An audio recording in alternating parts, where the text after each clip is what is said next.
Nació en la Ciudad de México el 16 de junio de 1920, en el seno de una familia con una sólida tradición intelectual y jurídica.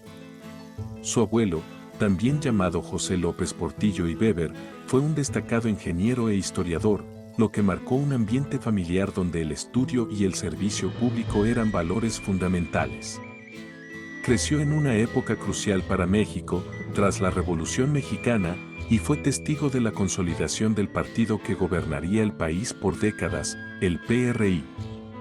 Esta formación temprana, entre libros y discusiones políticas, sin duda encaminó su futuro, primero como académico en la Escuela Nacional de Jurisprudencia y luego como un servidor público meticuloso. Su carrera en la administración pública comenzó de manera sólida durante la presidencia de Gustavo Díaz Ordaz, ocupando varios cargos técnicos y de confianza. Sin embargo, el punto de inflexión que lo proyectó a la primera línea de la política nacional ocurrió cuando su amigo personal desde la universidad, Luis Echeverría Álvarez, llegó a la presidencia en 1970. Echeverría lo nombró secretario de Hacienda y Crédito Público, un puesto de enorme responsabilidad. Desde ahí, López Portillo se encargó de manejar las finanzas de un país que empezaba a mostrar signos de inestabilidad económica, sentando las bases de lo que sería su propio proyecto de gobierno. El 1 de diciembre de 1976, José López Portillo asumió la presidencia de México en medio de una de las crisis económicas más severas que había enfrentado el país en décadas. La pesadez de la herencia recibida era palpable, inflación galopante, fuga de capitales y una profunda devaluación de la moneda. En su discurso inaugural, con un tono serio y enérgico, prometió defender el peso como un perro, una frase que se grabaría a fuego en la memoria colectiva de los mexicanos. Esta metáfora canina, que usó para transmitir firmeza, con el tiempo adquiriría un matiz irónico, pero en ese momento simbolizaba la determinación de un presidente por restaurar la confianza. Una de sus primeras y más celebradas acciones fue la reforma política de 1977, un movimiento audaz para su época. Reconociendo la creciente demanda de pluralidad democrática, esta reforma permitió por primera vez la participación más amplia de partidos de oposición en el Congreso de la Unión, otorgándoles registros condicionados y acceso a espacios en los medios. Aunque el PRI mantenía un control férreo, este gesto abrió una pequeña pero significativa grieta en el sistema de partido hegemónico. Fue un intento de canalizar el descontento social por vías institucionales, modernizando a regañadientes el marco legal para dar cabida a otras voces. El descubrimiento de vastos yacimientos de petróleo en los estados de Tabasco y Chiapas, especialmente en el complejo de Cantarell, le proporcionó a López Portillo lo que parecía ser la llave maestra para todos los problemas de México. La llamada fiebre del oro negro transformó por completo su proyecto nacional. Con la premisa de que los ingresos petroleros financiarían el desarrollo integral del país, su gobierno se embarcó en una ambiciosa expansión de Petróleos Mexicanos, Pemex, contratando una deuda monumental para extraer el crudo lo más rápido posible. El país se convirtió de la noche a la mañana en un actor central del mercado energético mundial.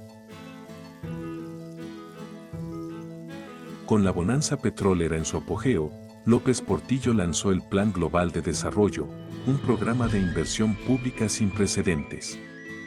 El gobierno se convirtió en el gran motor de la economía, se construyeron infraestructuras masivas como centrales hidroeléctricas, el Parque Nacional de Churubusco en la Ciudad de México y se impulsó la siderúrgica Las Truchas. Se crearon secretarías de Estado, como la de Programación y Presupuesto, dirigida por un joven y brillante tecnócrata llamado Carlos Salinas de Gortari. La administración vivió una euforia desarrollista, convencida de que la riqueza del petróleo era infinita y que México estaba destinado a ser una potencia emergente.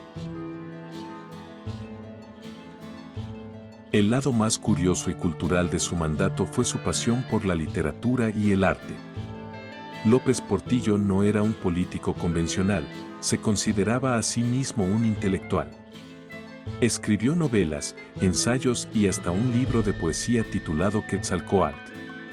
En un hecho poco común, nombró a su hermana, Margarita López Portillo, como directora de la radio, televisión y cinematografía, RTC, lo que generó controversia por el claro nepotismo. Pero su gesto más recordado en este ámbito fue el haber ordenado la construcción del Museo Nacional de Antropología, aunque en realidad este fue inaugurado en 1964. La confusión surge porque él lo promovió y usó como símbolo de la identidad nacional durante su gestión. Y aquí llega el toque de humor, un episodio que mezcla la grandilocuencia con el absurdo.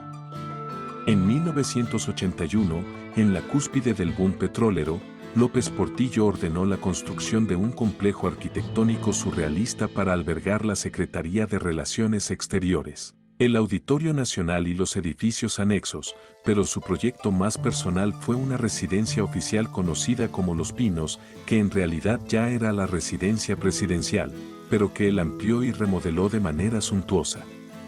Lo cómico fue la anécdota de que, obsesionado con la seguridad y el protocolo, llegó a tener un sistema de búnkeres y túneles tan complejo que, según cuentan sus colaboradores, él mismo bromeaba con que necesitaba un mapa para no perderse dentro de su propia casa, un laberinto de lujo y concreto que reflejaba la burbuja en la que vivía la clase política. La euforia se truncó brutalmente a mediados de 1982. Los precios internacionales del petróleo se desplomaron y las tasas de interés globales se dispararon, haciendo insostenible la deuda externa que él mismo había contraído. El famoso perro que prometió defender la moneda no pudo hacer nada contra la tormenta financiera. El viernes 20 de agosto de 1982, en un discurso televisado a toda la nación, con la voz quebrada y visiblemente afectado, anunció la nacionalización de la banca privada y el control generalizado de cambios, efectivamente devaluando el peso y quebrando la economía de millones de familias. Aquella frase se volvió en su contra, simbolizando el fracaso de un modelo basado en una riqueza efímera. Su muerte ocurrió el 17 de febrero de 2004, también en la Ciudad de México, a la edad de 83 años a causa de una neumonía complicada por una enfermedad cardíaca. Murió como había vivido sus últimos años, lejos de los reflectores, en un discreto retiro que contrastaba enormemente con la exuberancia de su sexenio. Su legado quedó para siempre marcado por la paradoja, fue el presidente de la mayor bonanza y de la peor crisis económica hasta ese momento, un hombre que soñó con modernizar México y llevarlo al primer mundo, pero cuyo proyecto se derrumbó por la dependencia de un recurso volátil y una gestión fiscal temeraria. Su figura sigue siendo objeto de debate entre historiadores y economistas.